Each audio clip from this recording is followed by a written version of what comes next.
Hello there, and welcome back to War Thunder. And yes, it has been a while since I played one of the World War II tanks for the Germans, and this time I'm back in the German premium Target 2, the Sla.16, here on Kursk. And Kursk, or Kursk if you will, is one of my favorite maps, and today you will see why. And I go down to the river, I go down to sea, and I have done this in the past quite often. And in some German tanks, including this one, the 100, etc., if you go there and you don't face some of the I blab you anyway tanks of the Allies, the Russians, the Americans, and the British, then you can have a great time. And that's 1/3 of the map. So your team only has to work on one of the two other caps. C, surprisingly, is not very popular amongst players, and I don't understand why, because it is one of those places where you can make a great play. There is the woods where you can go through, where you can hide, where you can ambush, and C is very open. I get this, but we have smoke in the game. Not every tank has smoke, and especially if you're stock, this is probably not your first priority to unlock, but for me it makes for a good opportunity to play here. One of the great tools of the Target 2, which is very much underappreciated, are the 12 grenade launches that you can have from your roof. They drop in front of you a single grenade, and that is very often all that you need, and you can have this 12 times. Really great. And there is the first customer of the day, and it is in fact a T-44. So let's take a proper lead and proper aim. Yeah, that looks good. Good stuff right there. He actually had the turret facing backwards, and that is, in my experience, something where somebody has tapped out and just used here the automatic drive system, or the, pressing E 3 times, trying to go forward. Probably watching some YouTube or something similar. And then he was obviously easy prey. Now, let me just quickly talk you through Germany's 6.7 madness. A while ago, Gaijin has reduced the battle ratings of various different tanks to 6.7 that were previously 7.0. There were obviously, one of the first was the Panther II, which previously, a long time ago, was up-tiered in battle rating, or raised in battle rating to 7.0, because once upon a time it was 6.7.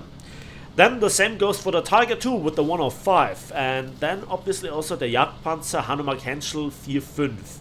They all went down to 6.7. The last remaining 7.0 is the Jagdtiger, and that is a tank in a very pitiful state. The problem with all those German tanks is that they are all about firepower with conventional APCBC rounds, and obviously armor. Now, if you then add tanks to the game that are very mobile, can easily flank, and have heat FS and or APHE in any way, shape or form, you kind of neglect everything that the tank has except the firepower. And when you then also attack the firepower by screwing around here with some of the values with the penetration changes that happened also a while ago, you kind of see that this tank lost a lot of its magic. And in particular with the Target 2, now the ammo racks are in the back of the turret. Nothing that you can do about it. So a penetration of the front of the turret, even with APCR because it's flat, or APDS because British with stabilizers, or with normal APHE or APCBC round from the Americans for the Russians, etc., you're pretty much a one shot. And back in the days that was not the case. If you then also add the fuel tank explosions to it, even on the diesel version, you kind of see that this is a tank that has again lost a lot of its magic. I guess Gaijin tried to compensate the Germans a little bit for it by giving them the RE251, which was a bad decision because, well, kind of the RE251 is not the Tiger 2 support that I had hoped for. I had hoped for something like the Pakwan, but the Pakwan as well was one of those tanks that got introduced in event is now rather rare and rather expensive on the marketplace. And the RE251 is also a premium tank and also not the cheapest one. So everything at this battle rating that is fairly mobile is behind a paywall, or you just had to pay, or you just had to play that tournament. So you can see very often we have a problem here with the Germans because they no longer face the meta. And if you ever got trolled by an M56 Scorpion, if you ever got harvested hard by enemy CAS and there was just no way that you could defend yourself because you just don't have, like the Americans or some of the Russian tanks, 50 cals, well, your only pleasure is to delete here some Russian tanks. And it was so satisfying to look at this dude. What happened?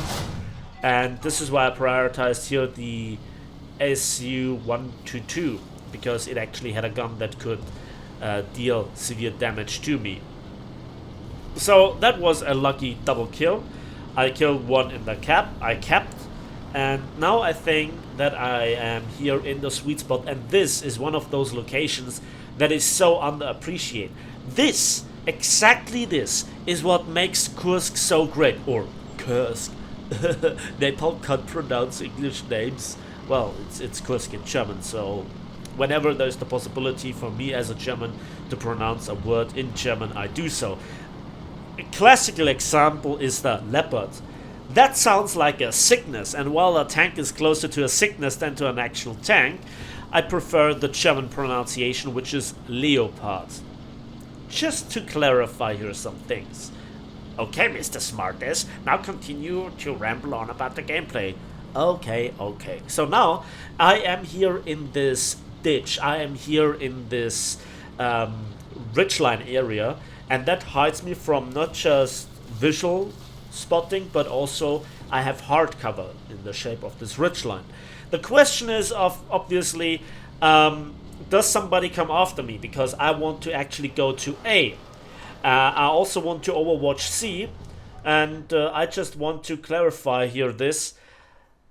I get shot in the back. So this is again a problem with some of the map designs in War Thunder in general. That very often where it doesn't matter, there is cover, but when it does matter, there is no cover, and a lot of the game balancing, and I mean a lot of the fun gets taken away, or opportunities are just not there for tankers to either flank or to go and have a little bit of a side support from your team. So a lot of the maps need a rework, and here I saw then the IS-2, but the T-44 seemed to have been quite oblivious to my presence. I smack here the cannon barrel of the IS-2. I actually wanted to go here for obviously the turret shot, and I need to kill this T-44, not just to protect C, but also to protect my flank. And one nice shot into the side does me, and that's does him, and that's the ace. Good stuff right there. So the IS-2 is now hiding behind this T-44 that I sniped previously, which is a smart move, but now he tries to get out of there, and I know that his gun is down, so I take an extra split second to make the shot work, but obviously we don't get a one shot, and he has effectively given up. And I think it is a rather rare opportunity that this T-44 stayed there.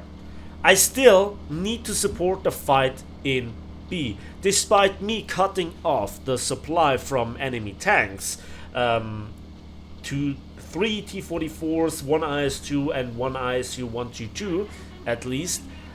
The problem is that there are still tanks in there that deliver a hefty fight. And so I need to support my team. I cannot guarantee to hold C and to also have shots at A while I am holding off the enemy team. And one flanker, one shot at my gun barrel, or one lucky penetration on my turret front, well, can seal the deal. So I smoke here up to turn around to be safe from getting accurately shot into the side, and then I again go into the ditch. This is much faster than reversing.